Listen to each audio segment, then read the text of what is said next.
Assalamualaikum warahmatullahi wabarakatuh. Nama saya Budi Susetio. Saya salah satu anggota tim pengembang EDM IRKAM, Proyek Madrasah Reform Kementerian Agama Republik Indonesia. Bapak Ibu sekalian yang saya hormati, setelah Bapak Ibu tadi memahami tentang apa itu EDM, manfaat, proses dan langkah-langkahnya, dan pada sesi ini saya akan menjelaskan bagaimana proses perhitungan skor kinerjanya. Karena pemahaman Bapak dan Ibu sekalian akan lebih lengkap kalau Bapak dan Ibu sekalian memahami tentang bagaimana proses perhitungan. Ya, karena ini agak sedikit ada proses perhitungan rumus dan lain sebagainya. Mudah-mudahan bagi Bapak dan Ibu sekalian nanti yang akan menjadi narasumber bisa memahami dengan baik dan bisa menjelaskan juga kepada tim penjaminan mutu madrasah. Nah, yang pertama saya akan menjelaskan apa yang dimaksud dengan skor kinerja mutu madrasah. Kami sering menyingkat dengan SKPM. Nah, skor kinerja penjaminan mutu ini sebetulnya hanya suatu nilai yang mencirikan tentang capaian nilai mutu penyelenggaraan pendidikan. Nah, ini dasarnya apa? Yaitu berdasarkan penilaian terhadap 5 budaya tadi. 5 aspek budaya yang sudah saya jelaskan pada sesi sebelumnya. Nah, masing-masing aspek budaya mutu ini nanti akan memperoleh skor kinerja.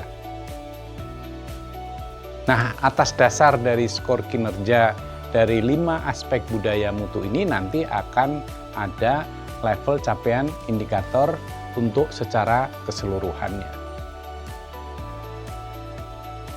Nah, karena tadi sudah saya jelaskan pada sesi yang lain bahwa setiap butir level kinerjanya adalah antara 1, 2, 3, dan 4.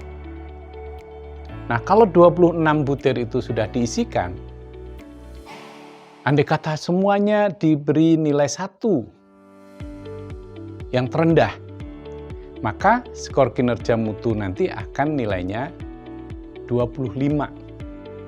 Tapi kalau semuanya diisi 4, memperoleh skor 4 ke seluruh 26 tadi, maka skor kinerja mutunya akan memperoleh skor 100. Jadi kesimpulannya, SKPM ini nilainya adalah paling kecil 25 dan paling besarnya adalah 100. Nah, saya akan menjelaskan garis besar ya, tahapan-tahapan perhitungan SKPM madrasah ini. Yang pertama, tahapan pertama, jadi semuanya ada 5 tahapan. Jadi tahapan pertama nanti akan ada input hasil penilaian setiap indikator. Jadi yang pertama kali akan saya jelaskan adalah pembobotan indikator. Agar supaya Bapak dan Ibu sekalian memahami betul bahwa setiap indikator ini ada bobot yang berbeda sesuai dengan tingkat kepentingan. Yang kedua, setelah itu menghitung skor tertimbang maksimum STM dari setiap aspek. Tahap ketiga ada menghitung skor penilaian tertimbang SPT. Dan yang keempat adalah menghitung skor kinerja pencapaian mutu setiap aspek. Baru setelah setiap aspek itu ada skor kinerja mutunya, nanti akan ada skor kinerja pencapaian mutu atau SKPM tingkat madrasah. Nah, output akhirnya adalah SKPM madrasah. Nah, sekarang saya akan menjelaskan terlebih dahulu kepada Bapak dan Ibu sekalian apa itu pembobotan.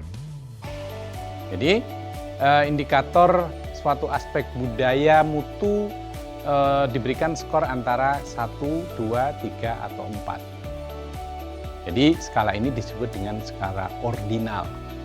Semakin besar menuju 4, maka mencirikan itu lebih baik. Nah, kemudian nilai bobot indikator ini dari aspek budaya mutu ini ditetapkan berdasarkan apa?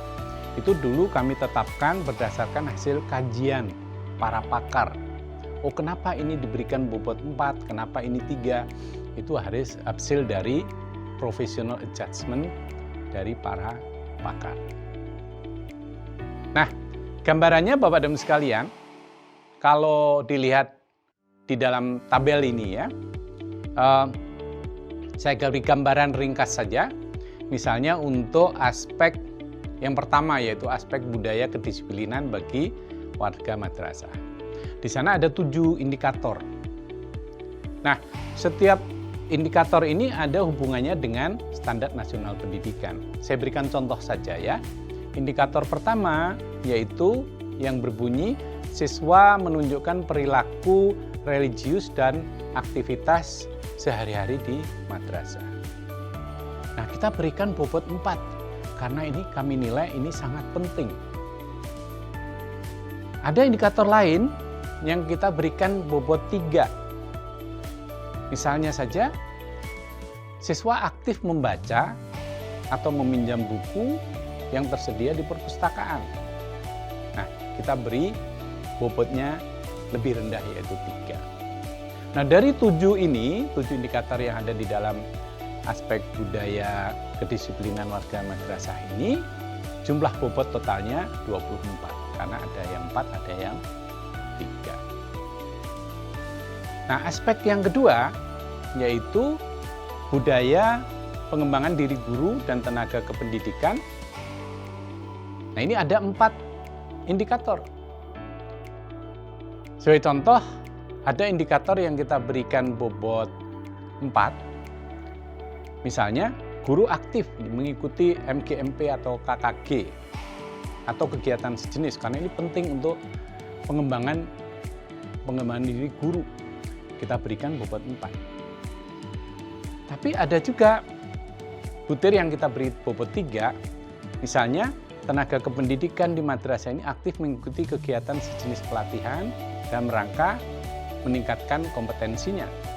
Karena sifatnya penunjang, maka kita berikan bobot 3.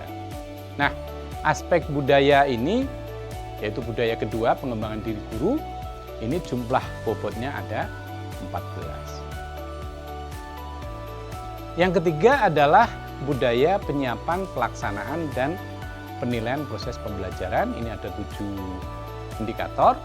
Sama, sebagian ada yang kita beri bobot 4, sebagian bobot 3, dan jumlah bobot totalnya ada 25.